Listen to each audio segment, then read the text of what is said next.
ঘুঘু পাখি পালন করার আমার খুবই শখ ছিল, তাই ঘুঘু পাখির সন্ধান পেয়ে আমি চলে গেলাম ঘুঘু পাখি নিয়ে আসতে। আসসালামু আলাইকুম, সবাই কেমন আছেন? আপনাদের দয়ায় আমিও ভালো আছি। আমি যার কাছ থেকে ঘুঘু পাখি নিয়ে আসতে গেলাম সে হলো আমার ভাতিজা। তো দেখেন মাশাআল্লাহ কত সুন্দর অস্ট্রেলিয়ান ঘুঘু পাখি।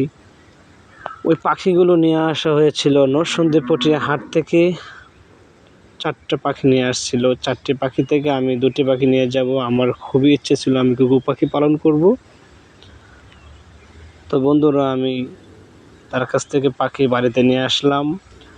ইনশাল্লাহ পরবর্তী সময়ে দেখাবো কীভাবে পাখিগুলো আমি সেট আপ করে দিলাম। তো মূলত আমার এই পাখিগুলো রানিং পাখি। কত টাকা দিয়ে নিয়ে আসলাম এটা পরবর্তী ভিডিওতে ইনশাল্লাহ বলবো। তো ইনশাল্লাহ দেখাবো কোন জায়গায় সেট আপ করা যায়। তো এখন মূলত আমি যে কাজগুলো করব, আমার পাখিগুলো রানিং, সেই জন্য আমি তাকে ডিম পাড়ার ব্যবস্থা করে দিয়ে দেব।